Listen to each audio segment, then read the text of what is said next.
unless you have a particular one in mind. But the truth is that we have a member of parliament of Embu County was taken to court, charged for terror.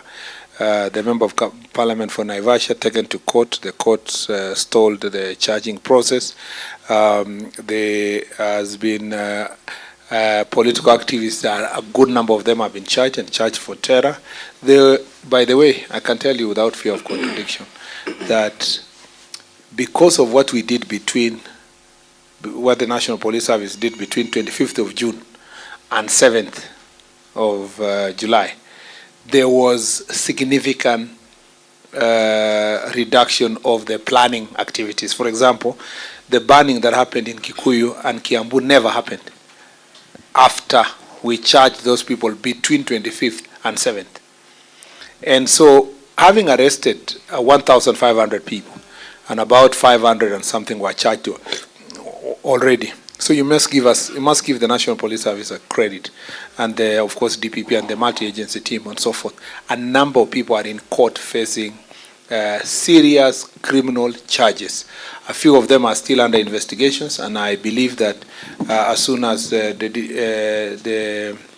DCI completes its investigations, and DPP agrees with him or tighten all the parts, more people will be charged.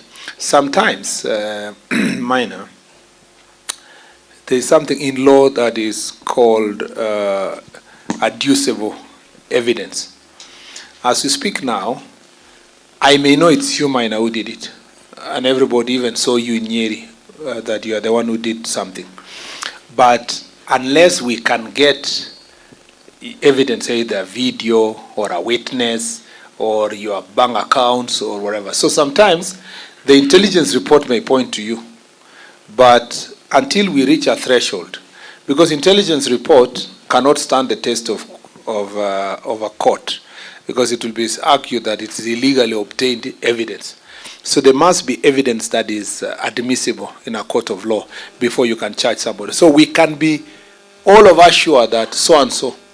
But when I call you and when I call the people who are saying it's Minor who did and tell them to record a statement, they tell you, no.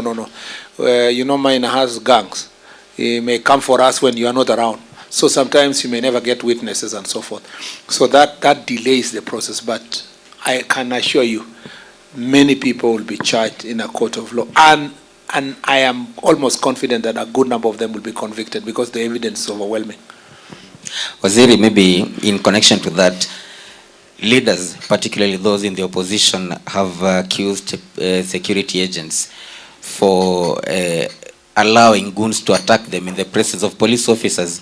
Case in point, we saw the group of Cleophas Malala and Natembea being attacked in Chwele, Bungoma County, and they say police are watching as they are being attacked by goons. Perhaps, do you think you owe them an explanation?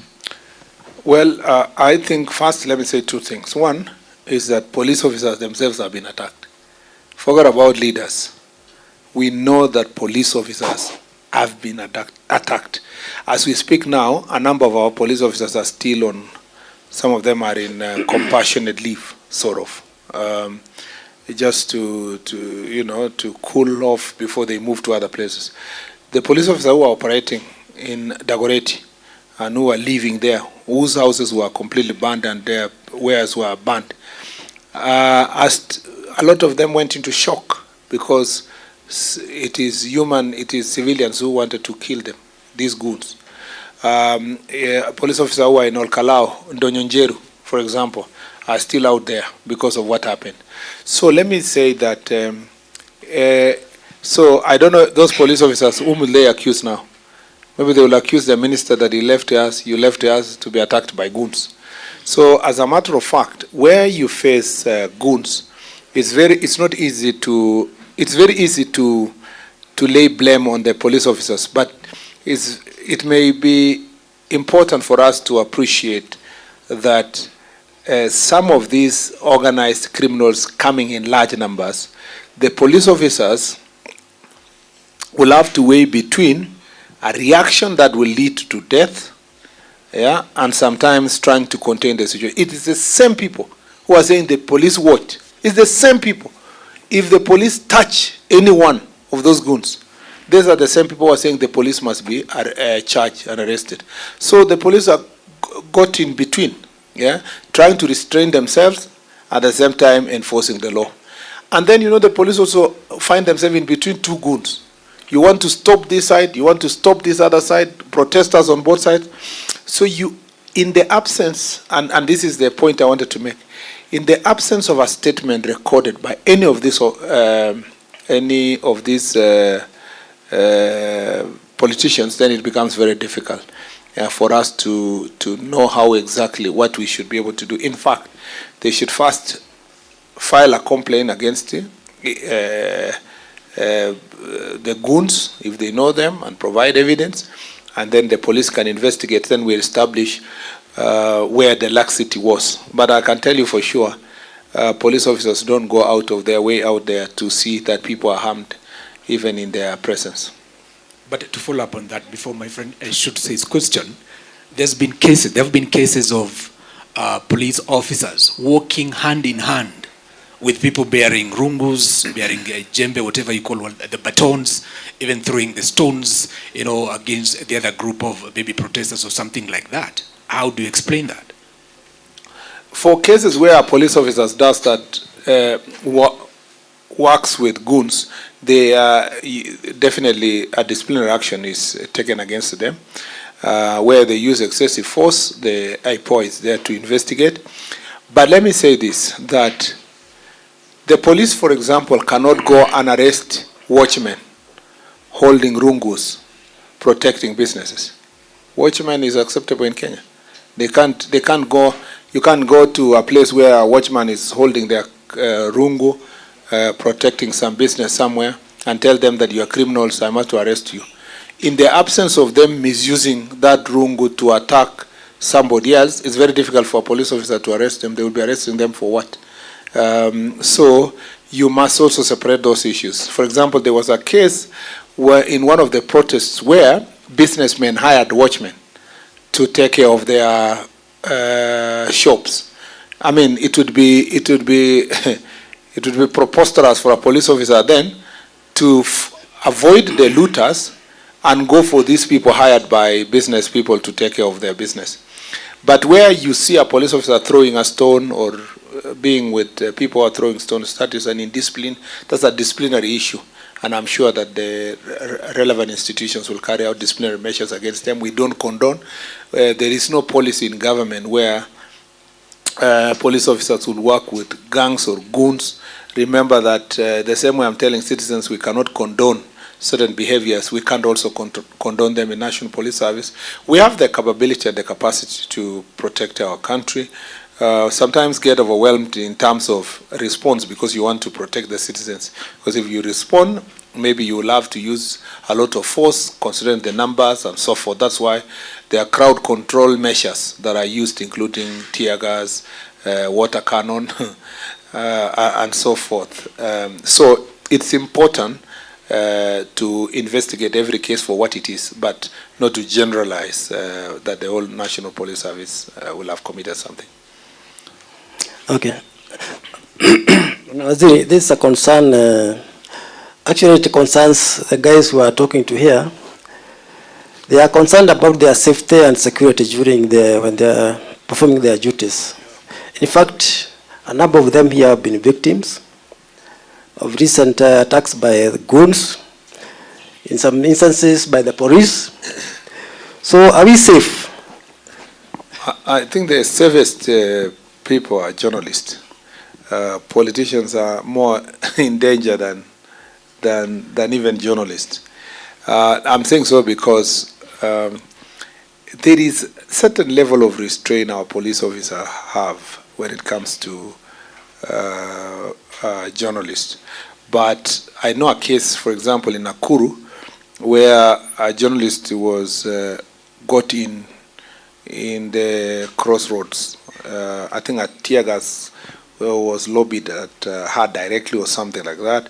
And in that situation, I apologized on behalf of National Police Service and the Ministry for the situations that sometimes journalists find themselves in.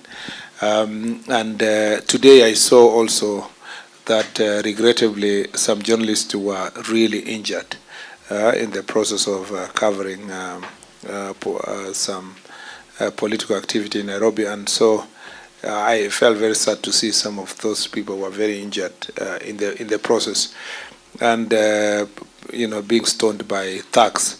And I hope really we will be lucky to get some of those videos and the evidence using cameras and whatever means, so that DCI can investigate and bring those people to book. Because stoning people who are doing their work is not acceptable. I also want to insist that the media fraternity continue giving journalists in such difficult situations the relevant clothing that identifies them. I think it's of greater help if you wear something like the one mine has written KBC, or written your media houses, and I know the various media houses who are here. I think it's important to have that so that we can identify you. But then sometimes it's also dangerous. If somebody had their own issue with a particular media house, they may also go for the journalist for nothing. But I think it's better to have this close working relationship. The Inspector General of Police has always had an open door policy. I hope that we can have more engagement before protests and even coverage of events like today's. It's important that the local police commander and so forth is aware of where the journalists are, and they are covering their work and protect them. But also it's important for journalists to report these cases. Please be reporting, record formal statement. There was an incident where there was this political party that was being launched in Nairobi. And it was so clear, we could see in all the evidence that who did it and why they did it, and some characters who had guns. But because it was not government, the journalists didn't want to record statement. They refused. They said, they say they will annoy their friends on the opposition side. So I think you need to treat us on both sides equally. If a case involves police officers, report. Like now I'm expecting cases where journalists are attacked by police, it should be reported so that we investigate internally and deal with it. Goons like the one that did today in Nairobi should be reported so that the police can investigate and get the goons. And goons like the one when DCP was launching their party should also be reported. As soon as it became clear that it was an inside job within the party itself, I saw the journalists who were involved ran away, I think, treated themselves and prayed for those political parties. So sometimes that habit is then perpetuated if we don't nip it in the bud. And I take it very seriously that anyone would go out of their way to attack a journalist. I think we take that seriously. Maybe the last one was really on Gunzim. Today we saw the former deputy president when he was coming back to the country. He was attacked. Shall we see any action from the police to maybe arrest those who attacked the convoy? And in fact, some journalists the car they were using was destroyed. Yeah, that's why I was saying, because I watched it, that a number of the journalists were hurt. Not just the car destroyed. I saw very deep cuts on a number of them who were covering the event, and I expected that all instances will be investigated involving all the parties that are involved. I also want to say that even for, and this, as I said, regardless of regardless of the persons involved. I'm being confused by someone who used to say regardless. Regardless of the persons involved, I am expecting that,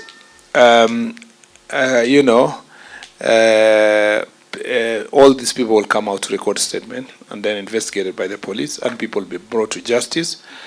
I also expected, I'm not very sure because I haven't received the full brief, but the level of, we need to respect our airport, yeah, generally.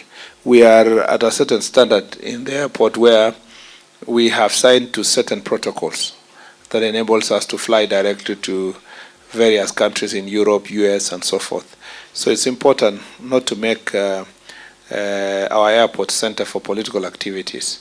And I expected a certain level of decorum among our leaders and aspirants and Kenyans when they went to the airport. That again is an issue that must be dealt with going forward, because we don't want our airport to become a center for ridicule globally in terms of security protocols on the use of the airport. But other than that, I don't know. Why was someone stoning that convoy? First of all, it was not a threat to anything. Yeah, it was not. There were not many people. You know, and even assuming even there were many people, they were not disrupting anything.